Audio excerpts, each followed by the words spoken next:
Good morning everyone. आज हमारी class रसायन विज्ञान के पार्ट उपसय संयोजन यौगिक के पार्ट सेकंड की है। जैसा कि बच्चों आपको इससे पहले की क्लास में हमने बताया था कि संकुलन यौगिक क्या होते हैं या संकुल यौगिक कैसे बनते हैं। इसके आपको दो प्रकार बताए थे। संकुलन यौगिक कौन से? योगात्मक यौगिक और द्वैक लवण। द्वैक लवण के जब हम योगात्मक यौगिक कब बनते हैं? जब दो या दो से अधिक सरल अणुओं को, ठीक है ना, दो या दो से अधिक सरल अणुओं को जब हम जल में घोलकर वाष्पित करते हैं तो क्या लवण के क्रिस्टल प्राप्त होते हैं, ठीक है ना। वो आपके उपसय संयोजी यौगिक बनते हैं। तो उसी क्लास को आगे ले चलते हैं और स्टार्ट करते हैं कि केंद्रीय परमाणु की ऑक्सीकरण संख्या ज्ञात करने के नियम।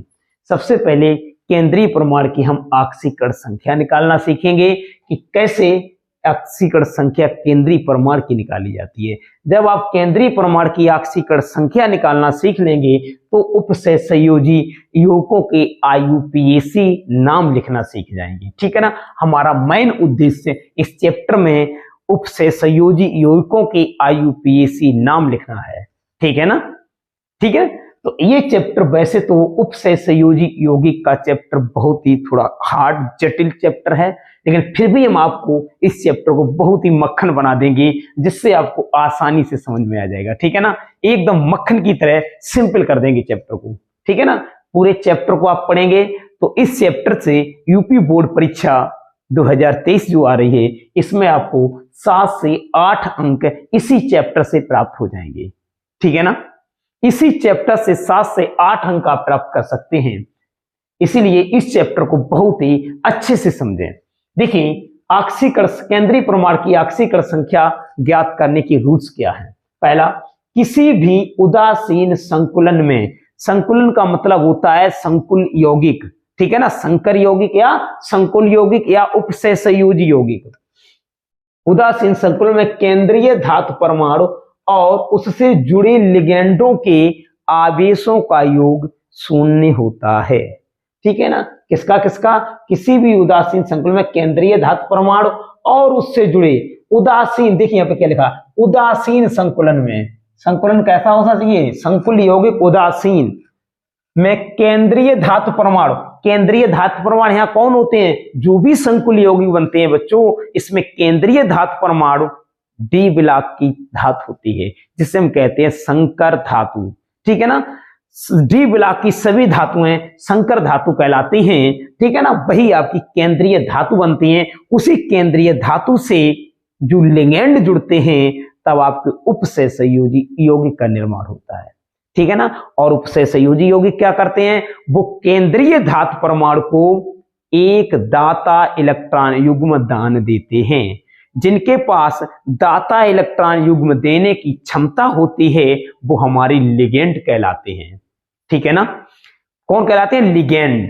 तो सबसे पहले जानते हैं लिगेंड क्या होते हैं। देखो, केंद्रीय, जैसे यहाँ पे आप कोबाल्ट लिखा है, अब यहाँ पे NH3 और NO2 ये एक लिगेंड है जो केंद्रीय धातु से बिल्कुल जुड़े। 3 अमोनिया अणु और 2 नाइट्रेट अणु, 2 नाइट्रेट है, दोनों आपके कोबाल्ट, ये आपकी संकर धातु है, संकर धातु, ठीक है ना। इससे दोनों जुड़े हुए हैं, ये भी लिगेंड और ये भी लिगेंड। तो ये जुड़े हुए क्या कहलाती है? लिगेंड। जो भी केंद्रीय धातु से जुड़े हुए यौगिक या आयन होते हैं वो आपके सभी लिगेंड कहलाते हैं, ठीक है ना। तो बात करते हैं, किसी भी उदासीन संकुल में केंद्रीय धातु परमाणु और उससे जुड़े लिगेंडों के आवेशों का योग शून्य होता है। किसका किसका?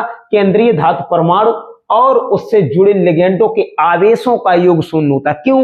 क्योंकि उदासीन लिगेंड पर कोई आवेश नहीं होता। उदासीन लिगेंड पर कोई आवेश नहीं होता, ना धन का आवेश होता है ना ऋण का आवेश होता है। इसीलिए उनका जो योग होगा वो क्या हो? आवेशों का योग शून्य होगा। क्लियर? दूसरा समझते हैं, संकर आयन के समन्वय मंडल पर। समन्वय मंडल इसे कहते हैं। देखिए, ये संकर आयन जैसे कोबाल्ट है, कोबाल्ट एक संकर धातु या संकर आयन बोल सकते हैं। और इसका यहां से लेकर यहां तक का पूरा क्षेत्र, यहां से यहां इस कोष्टक से लेकर यहां तक का पूरा क्षेत्र क्या कहलाएगा? समन्वय मंडल। क्या कहलाएगा? समन्वय मंडल। अब इसके ऊपर धन आ जाए, जैसे इसके ऊपर धन आ जाए तो ये कहलाएगा आपका क्या? समन्वय मंडल पर उपस्थित आवेश केंद्रीय परमाणु तथा इससे जुड़े लिगेंडों पर स्थित आवेश का बीजगणितीय योग होता है। अगर इसके ऊपर कोई धनावेश आ जाए या इस पर ऋणावेश आ जाए, ठीक है ना, तो उपस्थित आवेश केंद्रीय परमाणु, केंद्रीय कौन है? कोबाल्ट, तथा इससे जुड़े लिगेंडों, इससे जुड़े ये लिगेंड पर स्थित आवेशों का बीजगणितीय योग होता है। देखिए बात समझ में आ गई है? संकर आयन के समन्वय मंडल पर जैसे इसके ऊपर मान लीजिए माइनस है, ठीक है ना, ये माइनस है, ठीक, ये माइनस है, पर उपस्थित आवेश, देखो आवेश हो गया उपस्थित, ये मैंने आवेश बना दिया, उपस्थित आवेश केंद्रीय परमाणु तथा इस केंद्रीय परमाणु कौन? कोबाल्ट, इससे जुड़े लिगेंडों पर, लिगेंड कौन? ये दोनों लिगेंड हैं, पर स्थित आवेशों का बीजगणितीय योग होता है, ठीक है ना। अगर इनका आवेश हो, इनका आवेश और इसका आवेश, इनका आवेश जो भी इनके ऊपर आवेश हो और इसका आवेश, ये केंद्रीय धातु का आवेश माना जाएगा।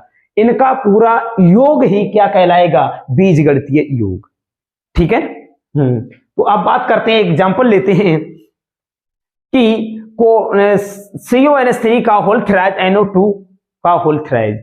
एक आपके सामने ये संकुल यौगिक है, मतलब उदासीन यौगिक है। कैसा है? संकुल उदासीन यौगिक। उदासीन क्यों है? क्योंकि इसके ऊपर कोई आवेश नहीं है।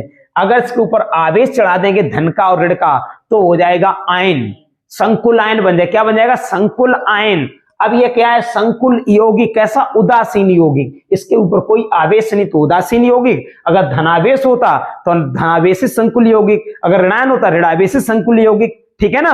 तो ये कैसा बोला जाएगा? उदासीन यौगिक। अब बात करते हैं कि यहाँ पे जो कोबाल्ट हमारा है CO, ये देखो यहाँ पे जो अमोनिया है ना, 3NH3 लिगेंड से जुड़ा है। जो NH3 है वो लिगेंड है। यहाँ पे जो हमारा कोबाल्ट है ना, ये कोबाल्ट जो हमारा है किससे जुड़ा है? 3 अमोनिया अणु। अमोनिया कौन है? NH3 लिगेंड से जुड़ा है। और यहां भी देखिए कोबाल्ट और किससे जुड़ा है? 3 NO2, इसे बोलते हैं NO2 आयन। इसके ऊपर ऋणायन लिखता है, जब ये अलग होगा योग तो ऋणायन आ जाएगा, लेकिन NH3 पर कोई आयन नहीं आता है, ठीक है ना। वो उदासीन, देखो NH3 H2O CO, ये आपके कैसे हैं? उदासीन यौगिक। कैसे हैं? उदासीन यौगिक। कौन कौन? NH3 H2O और CO, ये कैसे हैं? उदासीन यौगिक। और जैसे NO2 है, इसके ऊपर एक ऋणायन होता है, ये नाइट्रेट आयन बोला जाता है, ये भी लिगेंड है। देखो लिगेंड धनावेशित हो चाहे ऋणावेशित हो चाहे उदासीन हो, लिगेंड तीनों प्रकार के हो सकते हैं। उदासीन भी लिगेंड हो सकता है, ऋणात्मक लिगेंड हो सकता है, धनात्मक लिगेंड हो सकता है। अब देखो ये कैसा लिगेंड है? ये ऋणात्मक लिगेंड है। ये उदासीन, इसके ऊपर कोई आवेश है नहीं है तो ये उदासीन लिगेंड है। यहाँ देखिए कोबाल्ट किससे जुड़ा है? 3 अमोनिया अणु से, उदासीन से, और 3 नाइट्रेट आयन लिगेंड से जुड़ा है। तो टोटल कितना हो गया? 3 और 3 6। टोटल कितने लिगेंड हो गए? 6 लिगेंड।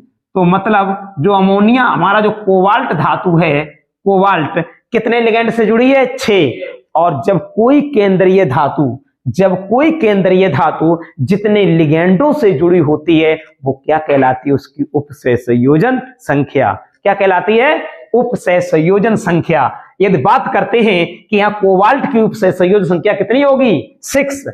जितने लिगेंड से केंद्रीय धातु जुड़ी होती है उसकी क्या कहलाती है? उपसय संयोजन संख्या। तो देखते हैं कोबाल्ट की उपसय संयोजन संख्या कितनी लिखेंगे? 6 लिख लीजिए। देखो यहाँ पे 6 उपसय संयोजन संख्या किसकी होगी? कोबाल्ट की, क्योंकि 6 लिगेंडों से जुड़ा है, 3 NH3 और 3 NO2 से जुड़ा। तो टोटल लिगेंड कितने? ये भी लिगेंड है, ये भी लिगेंड, 6 लिगेंड। तो कोबाल्ट की उपसय संख्या कितनी होगी? 6। जितने लिगेंड से जुड़ा है केंद्रीय धातु वो उसकी उपसय संयोजन संख्या कहलाती है, इसलिए कोबाल्ट की उपसय संख्या कितनी होगी? 6। नोट कीजिए। देखिए बच्चों एक एग्जाम्पल आपको मैंने दिया है, इस एग्जाम्पल को देखिए। इसे क्या पूछ रहा है? CONH3 का होल थ्राइज, NO2 का होल थ्राइज, ठीक है ना। इसकी आपको ऑक्सीकरण संख्या निकालनी है। किसकी? इसमें कोबाल्ट की। जिसके नीचे अंडरलाइन कर दें, अंडरलाइन, उसी की ऑक्सीकरण संख्या निकालनी होती है। किसके नीचे अंडरलाइन है? कोबाल्ट के नीचे। तो कोबाल्ट की क्या निकालनी है? ऑक्सीकरण संख्या। अब देखो जिसकी आक्सीकरण संख्या मुझे निकालनी होती है उसकी हम क्या मान लेते हैं, x, है ना। जैसे मैथ में मानते हैं ये माना ये संख्या x है, ठीक है ना, कुछ भी मान सकते हैं। इसी प्रकार से हम यहाँ a b c कोई भी अंक मान सकते हैं, तो हमें x मान रहे हैं, जिसकी निकालनी है उसकी हम मान लेते हैं, क्या मान, x मान लेते हैं। लिखेंगे माना कोबाल्ट की आक्सीकरण संख्या बराबर x, मैंने क्या मान ली, x, अरे सॉरी संख्या x है, मैंने x मान लिया, ठीक है ना। अब लिखते हैं तो क्या कोबाल्ट की x मानी तो x प्लस NH3 की क्या होती है 0, जितने भी उदासीन लिगेंड हैं, उदासीन, उनकी आक्सीकरण संख्या क्या लिखेंगे 0, और जो ऋणात्मक लिगेंड है उनकी आक्सीकरण संख्या उनके आवेश के बराबर, जितना ऋणायन होगा उतनी आक्सीकरण संख्या, और धनावेश वालों की जिनके ऊपर धनावेश होगा जितना भी उतनी उनकी आक्सीकरण संख्या। तो उदासीनों की क्या लिखेंगे 0, तो यहाँ NH3 क्या है उदासीन, उदासीन लिगेंड देखिए कौन कौन है, NH3, ठीक है ना, H2O, CO, तो ये आपके मान लीजिए भी उदासीन लिगेंड है। अभी मैंने 3 लिख दिए, अभी इन्हीं की अवस्था पड़ेगी, जरूरत पड़ेगी तो और बता देंगे, ठीक है ना। तो ये आपके 3 उदासीन लिगेंड हमने लिख दिए हैं, तो इनकी आगे संख्या क्या होगी 0, तो यहाँ NH3 है इनमें का, इनकी सभी की आगे संख्या क्या होती है, क्या बताइए अभी 0 0 0, जो भी उदासीन लिगेंड है उनकी क्या लिखेंगे 0, किसी किसकी, अमोनिया की, जल की, और कार्बन मोनोऑक्साइड, ये कार्बोनिल होता है, कार्बन मोनोऑक्साइड, ठीक है ना। तो बात करते हैं x प्लस, अब NH3 क्या लिखेंगे 0, कितने NH3 है 3, तो गुणा कितने का होगा 3 का, जितने लिगेंड है जितने का मल्टीप्लाई है लिगेंड में, होल ट्वाइस होल थ्राइस उतनी संख्या से क्या करेंगे गुणा, तो यहाँ 3 का। अब प्लस NO2, देखिए NO2 की आक्सीकरण संख्या -1 होती है, जैसे देखो NO2 पे 1 ऋणायन, ठीक है ना, NO3 पर भी 1 ऋणायन, तो इनकी आक्सीकरण -1, इसकी भी लिखो -1, Cl पे -1 होता है तो -1, Br पे ऋणायन होता है -1, ठीक है ना। इन पे जो जितना ऋणायन होता है उन पे उतनी आक्सीकरण संख्या लिखी जाती है। अब जैसे यहाँ सल्फेट लिख दिया जाए SO4, जहाँ पे 2 ऋणायन तो कितनी -2, PO4 -3 ऋणायन तो कितनी -3, जितना ऋणायन लगा देखो उतनी आक्सीकरण संख्या लिखी है ना। तो यहाँ पे क्या मिल रहा है देखिए आपको NO2, यहाँ देखो NO2 है, NO2 की कितनी आक्सीकरण संख्या है -1, तो यहाँ क्या लिखेंगे -1, इसमें गुणा कितने का है, सॉरी यहाँ पे मैंने होल थ्राइज नहीं लिखा, अब सही होल थ्राइज है ये, ठीक है ना, मिस्टेक हो गया था, NO2 का होल थ्राइज। अब देखिए यहाँ पे कितने का NO2 में कितने का गुणा होगा, कितने का होगा 3 का, गुणे 3, NO2 की संख्या कितनी लिखी -1, देखिए -1 है, इसमें गुणा कितने का करेंगे 3 का। अब देखो बराबर क्या लिखेंगे 0, अगर इसके ऊपर यहां से यहां तक का क्षेत्र कहला रहा समन्वय मंडल, समन्वय क्षेत्र, समन्वय मंडल या समन्वय परिसर, ठीक है ना, ये केंद्रीय धातु का समन्वय परिसर होता है। अगर यहाँ पर कोई धनावेश होता तो बराबर में यहाँ धनायन लिखते, जितने 2 होते धनायन 2 लिखते, 1 होता 1 लिखते, 4 होते धनायन 4 लिखते। अगर यहाँ पर ऋणायन आवेश लगा होता इस तरीके से ऋणायन, तो यहाँ पे लिखते -1, ठीक है ना। अगर धन का आवेश होता तो यहाँ प्लस का लिखते, संख्या 1 होती 2 होती, अगर माइनस होती तो माइनस लिखते, ठीक है ना। अगर -1 है तो यहाँ क्या लिखते हैं -1, लेकिन यहाँ पे है क्या कुछ नहीं, जब कुछ नहीं है तो क्या लिखेंगे 0, क्लियर। अब इसे कैलकुलेशन कर लो, देखते हैं कैलकुलेशन, x प्लस 3 का 0 में गुणा करें क्या हो जाएगा 0, अब 3 का -1 में गुणा क्या करेंगे -3, क्या हो जाएगा -3 बराबर 0। देखो -1 का -3 में गुणा करेंगे तो क्या होगा -3, और प्लस का माइनस के अंदर होगा तो क्या रह जाएगा माइनस, ठीक है ना, प्लस का माइनस में मल्टीप्लाई करेंगे क्या होगा माइनस। अब इसे देखिए कैलकुलेशन करो तो यहाँ पे 0 ही हो गया, तो x -3 बराबर 0। अब बराबर के इस तरफ वाली, देखो इस तरफ वाली संख्या जब बराबर की उस तरफ ले जाते तो साइन बदल जाता है, क्या बदल जाता है साइन, ये आपको मैथ में पढ़ाया गया है। अगर बराबर के लेफ्ट हैंड साइड से राइट हैंड साइड में कोई संख्या पहुंचती है तो उसका साइन बदल जाता है, ठीक है ना। यहाँ -3 है, बराबर के इस तरफ लाएंगे तो किसमें कन्वर्ट हो जाएगा, किसमें बदल जाएगा, इधर -3 है, बराबर के इस तरफ लाओ किसमें बदलेगा प्लस में। अगर यहाँ प्लस होता तो बराबर के इस तरफ लाए किसमें हो जाता माइनस का, इतना तो मैथ जानते ही हो। अगर इधर माइनस की संख्या है बराबर इस तरफ लाएंगे किसमें बदलेगी प्लस में, अगर इधर प्लस है जब इधर लाएंगे वो किसमें जाएगी माइनस में। बताइए क्या हो जाएगा x बराबर +3, तो यहाँ कोबाल्ट की ऑक्सीकरण संख्या कितनी निकली? +3। नोट कीजिए, समझ में आई? ठीक, नोट कीजिए।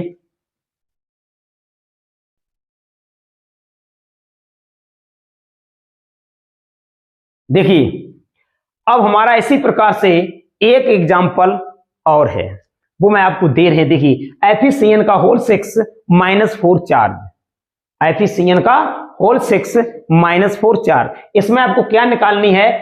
Fe की ऑक्सीकरण संख्या। इसमें निकाली थी कोबाल्ट की और इसमें क्या है? Fe की। तो मैं देखो बताया, जिसके नीचे अंडरलाइन करते हैं उसी की ऑक्सीकरण संख्या निकालनी पड़ती है।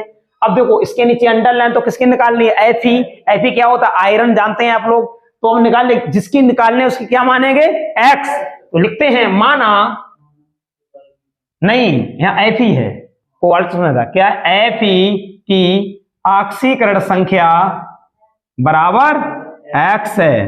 कैलकुलेशन कर लो, तो क्या लिखेंगे? X प्लस, देखो साइनाइड की क्या लिखेंगे? -1। अभी आपको लिखा था उसमें सियन था, सियन पर एक ऋणायन होता है, इसकी होती है -1। जितना ऋणायन लगा हो उतनी ऑक्सीकरण संख्या, तो इसकी क्या लिखेंगे? -1। तो सियन के स्थान में क्या आ जाएगा? -1। और कितने का सियन में गुणा होगा?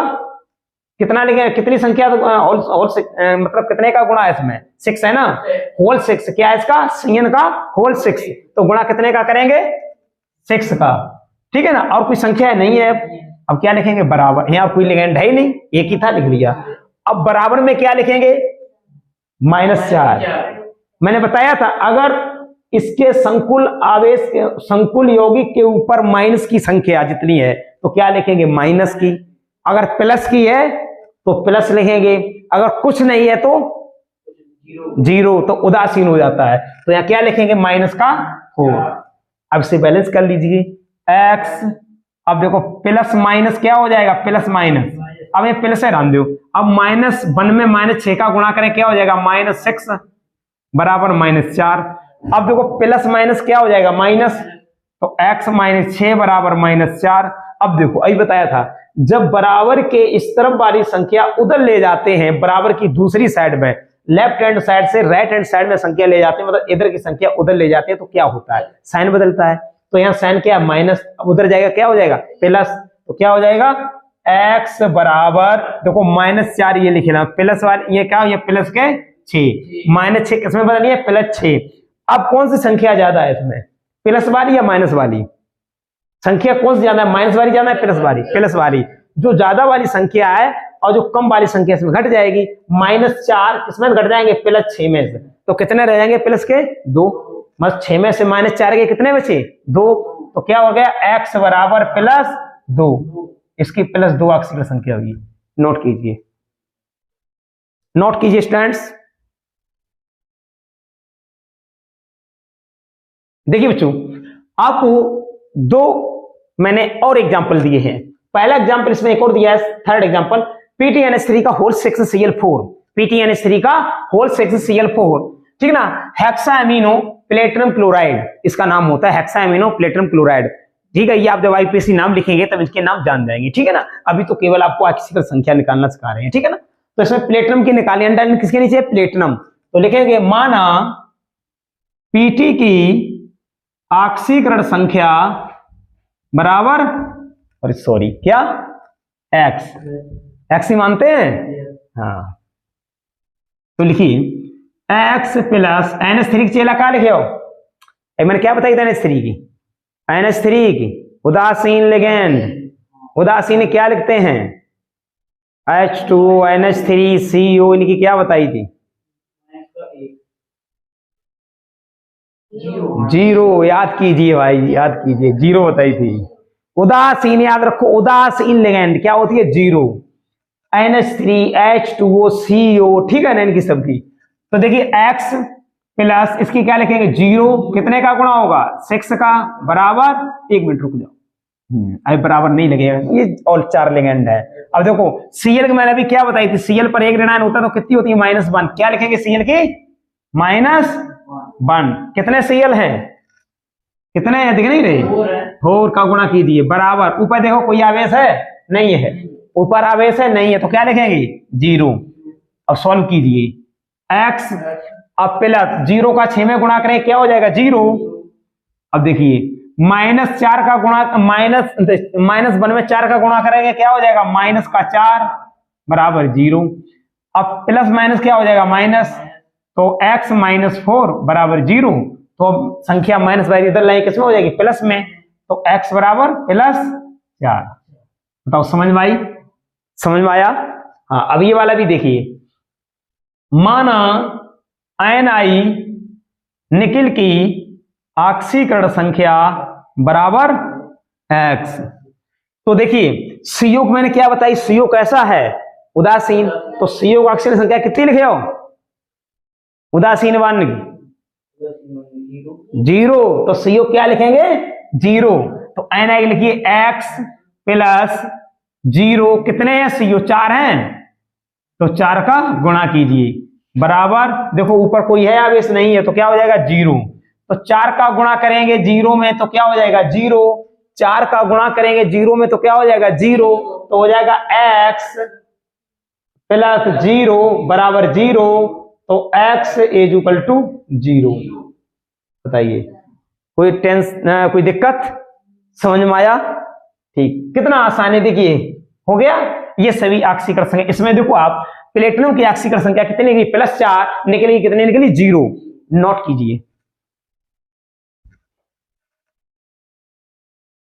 देखिए बच्चों इसमें अब जानते हैं हम लिगेंड क्या होता है, क्या लिगेंड।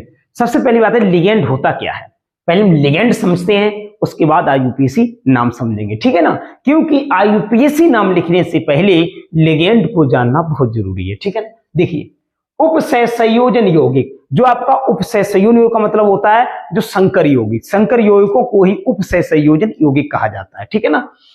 जैसा कि हमारा जो चैप्टर चल रहा है उपसहसंयोजन यौगिक, उसी की बात कर रहे हैं, उपसहसंयोजन यौगिक, ठीक है, में केंद्रीय धातु परमाणु या आयन से, केंद्रीय धातु परमाणु या आयन से संयोजी बंध द्वारा, उपसहसंयोजी बंध द्वारा सीधे जुड़े उदासीन अणु या आयन लिगेंड कहलाते हैं।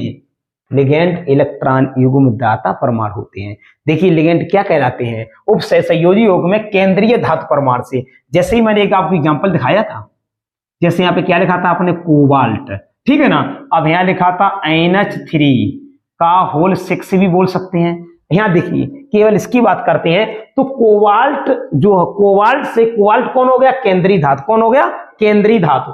अब केंद्रीय धातु से जो अन्य यौगिक जुड़े हों, चाहे वो यौगिक उदासीन हो सकते हैं, जैसे NH3 कैसा उदासीन, चाहे वो यौगिक ऋणावेशित हो सकता है, Cl है, SO4 है और NO2 है, ये ऋणावेशित है, ठीक है ना, और चाहे NH4 हो सकता है, वो धनावेशित यौगिक है। तो इस प्रकार के यौगिक जब डायरेक्ट केंद्रीय धातु से जुड़े होते हैं, कौन से बंध से, सीधे उपसहसंयोजी बंध से। अब बात करते हैं साहब उपसहसंयोजी बंध क्या होता है। देखो उपसहसंयोजी बंध जैसे यहाँ कोबाल्ट है, ठीक है ना, अब कोबाल्ट से एक जो NH3 है इस पर एक दाता परमाणु होता है, कैसा, देखो NH3 नाइट्रोजन का परमाणु क्रमांक 7 है, 1s2 2s2 2p3, बाकोष में इलेक्ट्रॉन देखिए 3 और 2 5। अब ये 3 इलेक्ट्रॉन पीवारे हैं, एक एक इलेक्ट्रॉन हाइड्रोजन के साथ साझा कर लेते हैं। अब 5 इलेक्ट्रॉन थे बाकोष में, जहां तक लकीर खींची थी यहां तक। अब जो 2 इलेक्ट्रॉन है ये आपके कहलाते हैं उपसहसंयोजी इलेक्ट्रॉन, क्या कहलाते हैं, दाता इलेक्ट्रॉन, क्या कहलाते हैं, दाता इलेक्ट्रॉन युग्म। दाता इलेक्ट्रॉन युग्म जो होते हैं ये दूसरे परमाणु को दान कर सकता है। इसका मतलब ये है अमोनिया अणु में जो नाइट्रोजन है कौन है, दाता परमाणु, कौन है, दाता परमाणु। क्यों, इस पर एक जोड़ा इलेक्ट्रॉन का दान करने के लिए प्रेजेंट है।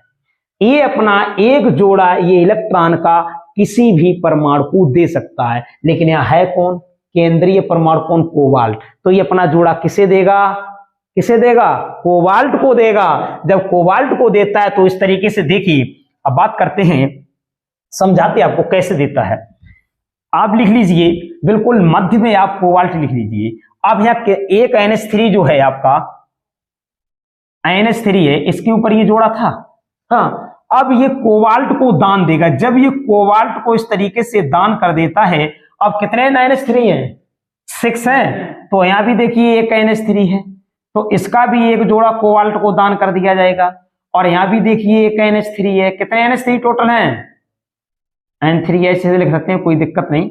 यहाँ भी देखिए ये भी अपना एक से दान कर देगा। अब देखिए H3N यहाँ भी है, इस पर भी एक जोड़ा ये भी दान कर देगा। कहते हैं 1 2 3 4, अभी 2 बचे, 6 है ना, 6 हैं। तो यहाँ पे देखिए आप NH3 ये भी से कोबाल्ट को दान कर सकता है एक जोड़ा। अब देखो टोटल मैंने कितने 6 थे NH3 लिख दिए, इनने सभी ने एक एक जोड़ा दान किया। जब एक एक जोड़ा जब दान करते हैं तो क्या लगता है, एक प्रकार का उपसय संयोजी बंध बनता है। वो उपसय संयोजी बंध क्या होता है पता है, ये वाला, ये उपसय संयोजी बंध। अब उपसय संयोजी बंध ये होता है जो तीर के निशान वाला चिन्ह वाला उपसय संयोजी बंध कहलाता है। जहां से इलेक्ट्रॉन युग्म निकलता है उधर इस बंध की पूंछ रहती है, जिसे हम टेल बोलते हैं, और जिसकी परमाणु की तरफ, जिस परमाणु की तरफ इलेक्ट्रॉन युग्म जाता है, ठीक है ना, उधर इसका हेड रहता। क्या रहता है, हेड। हेड माने सिर, इसका सिर रहता है। तो इस बंध को हम बोलते हैं उपसय संयोजी बंध। तो देखिए आगे किस तरीके से निर्माण होगा, यहाँ देखते हैं। इस तरीके से ये बन जाता है। कोबाल्ट मध्य में ले लिया, कितने जोड़े थे, 6 जोड़े थे NH3। देखो एक NH3 ने जोड़ा दिया था तो ये बंध लग गया उपसय संयोजी, ठीक है ना। एक NH3, एक बंध ये लग गया, समझ में आ रहा है। देखिए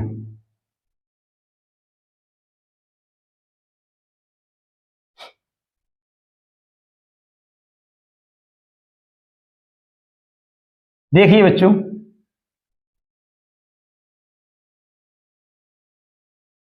देख लीजिए ये बन गए उपसय संयोजी बंध। 1 2 3 4 5 6 उपसय संयोजी बंध बने हैं, क्योंकि 6 अमोनिया अणु थे, 6 थे। अब सब में क्या है, दाता परमाणु कौन है, नाइट्रोजन। किसने इलेक्ट्रॉन युग्म दिया था, अभी आपको दिखाया था, आयन ने। ये इलेक्ट्रॉन जोड़ा किसने दिया था, आयन ने। किसे दिया था, केंद्रीय परमाणु कोबाल्ट को। तो इस प्रकार से स्ट्रक्चर बनके तैयार होती है। देखिए इस तरीके से बनता है। तो इसका मतलब है ये उपसय संयोजी यौगिक में केंद्रीय धातु परमाणु या आयन से उपसय संयोजी बंध द्वारा, कौन से, ये वाला है उपसय संयोजी बंध, ये उपसय संयोजी बंध है। उपसय संयोजी बंध द्वारा सीधे जुड़े उदासीन या आयन लिगेंड कहलाते हैं। क्या कहलाते हैं, ऐसे सीधे जुड़े तो उदासीन लिगेंड या आयन लिगेंड कहलाते हैं। अगर ये कौन सा था, उदासीन लिगेंड। अमोनिया कैसा, उदासीन लिगेंड। उदासीन परमाणु यौगिक से जुड़े तो उदासीन लिगेंड, अगर ऋणायन वाले से जुड़े तो आयनिक लिगेंड, और धनायन वाले जुड़े तब भी आयनिक लिगेंड, ठीक है ना। तो इस प्रकार से जो सीधे केंद्रीय परमाणु से, ठीक है ना, केंद्रीय परमाणु से डायरेक्ट जो यौगिक जुड़े होते हैं, कौन से बंध से, उपसय संयोजी बंध से जुड़े होते हैं, वो क्या कहलाते हैं, लिगेंड कहलाते हैं, ठीक है ना। नोट कीजिए इसे।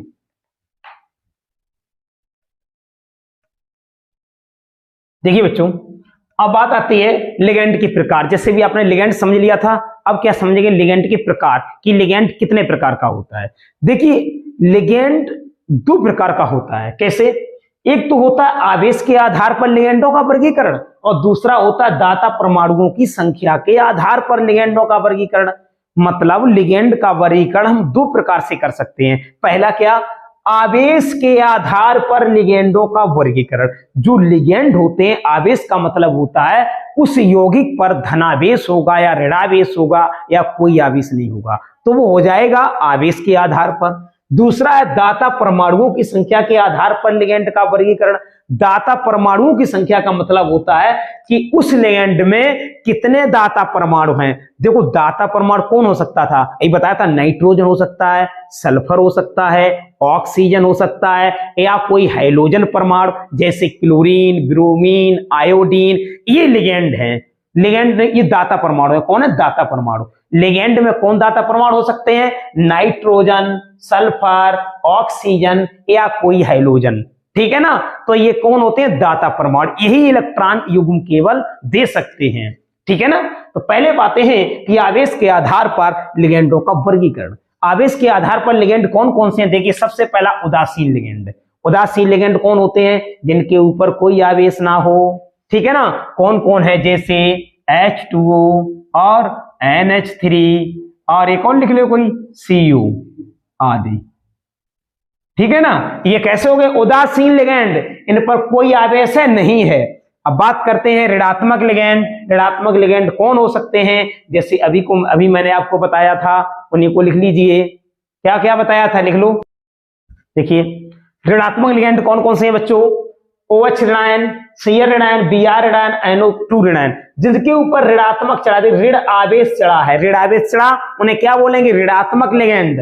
देखो हाइड्रोक्सिल, क्लोराइड, ब्रोमाइड और नाइट्रेट हो गए। अब बात होती है धनात्मक लिगेंड, अमोनियम बताया था NH4 धनायन, देखो NH4 के ऊपर एक धनायन लगा, धन आ गया तो कैसा हो गया, धनात्मक लिगेंड।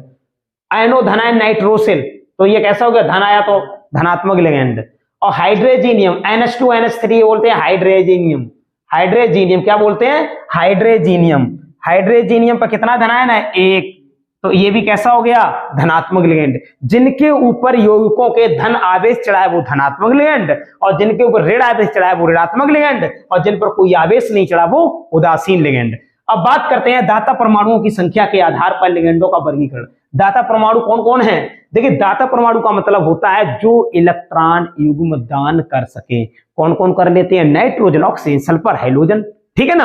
अब बात करते हैं कौन कितने हो सकते हैं, एक दंती लिगेंड। एक दंती का मतलब होता है केवल उस लिगेंड में एक दाता परमाणु, कौन हो, एक या तो नाइट्रोजन हो, या सल्फर हो, या ऑक्सीजन हो, या कोई एक हाइड्रोजन हो जैसे क्लोरीन, ब्रोमीन, आयोडीन। इनमें से एक, केवल एक दंती में क्या होना चाहिए, एक होना चाहिए दाता परमाणु, ठीक है ना, तो वो कहलाएगा एक दंती लिगेंड। अब दो दंती लिगेंड को क्या कहते हैं, इसमें दो दाता परमाणु हो, कौन, दो दाता परमाणु। इलेक्ट्रॉन कौन दे सकते हैं, कौन दे सकते हैं, नाइट्रोजन, सल्फर, ऑक्सीजन या हाइड्रोजन, ये तो दे सकते हैं। तो ये कितने होने चाहिए, दो परमाणु होने चाहिए दाता, ठीक है ना। अब देखो त्रिदंती, त्रिदंती का क्या मतलब होता है, त्रिदंती तीन दाता परमाणु होने चाहिए। कितने होने चाहिए, तीन दाता परमाणु। यहां तीन दाता परमाणु हो सकते हैं, तीन दाता परमाणु, किस लिए, इलेक्ट्रॉन देने के लिए, देने वाले। अब देखो चतुदंती, चतुदंती, चतुदंती का मतलब क्या होता है, चार दाता परमाणु, चार दाता परमाणु होने चाहिए, किस लिए, इलेक्ट्रॉन देने के लिए। अब देखो पंचदंती, क्या लिखेंगे, पंचदंती, पंचदंती, देखो दंती माने देने वाला, दंती माने देने वाला, और पंच माने पांच, मतलब पांच दाता परमाणु।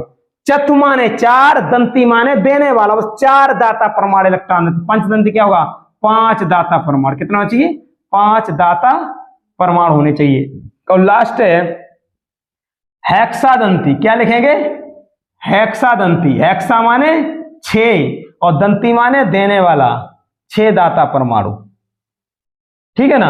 हेक्सा माने छह और दंती माने देने माता, मतलब छह दाता परमाणु होने चाहिए, किस लिए, इलेक्ट्रॉन युग्म को देने के लिए, ठीक है, समझ में आ गया। पहले आपने देखा आवेश के आधार पर, आवेश के आधार पर कितने थे, आवेश के आधार पर कितने लिगेंड थे, उदासीन लिगेंड, धनात्मक लिगेंड और ऋणात्मक लिगेंड। और दाता परमाणु के आधार पर कितने लिगेंड, कितने प्रकार के लिगेंड थे, छह प्रकार के। कौन कौन से, एक दंती लिगेंड जो कि जिनमें केवल एक दाता परमाणु हो, दो दंती लिगेंड जिनमें दो दाता परमाणु हो, किस लिए, इलेक्ट्रॉन युग्म देने के लिए। त्रिदंती लिगेंड तीन दाता परमाणु होने चाहिए, किसमें, लिगेंड में, एक यौगिक में। यौगिक लिगेंड किसे कहते हैं, यौगिक को। उस लिगेंड में कितने, तीन दाता परमाणु होने चाहिए। और चतुदंती मतलब चार दाता परमाणु होने चाहिए। पंचदंती पांच दाता परमाणु होने चाहिए इलेक्ट्रॉन देने के लिए। और हेक्सादंती में छह दाता परमाणु होने चाहिए इलेक्ट्रॉन देने के लिए, ठीक है ना। तो आज का टॉपिक यहीं पर फिनिश होता है, पूरा आपका लिगेंड व लिगेंड के प्रकार फिनिश हुए, ठीक है ना। नेक्स्ट क्लास आगे कल कराएंगे, ठीक है बच्चों। My channel subscribe and likes, thank you.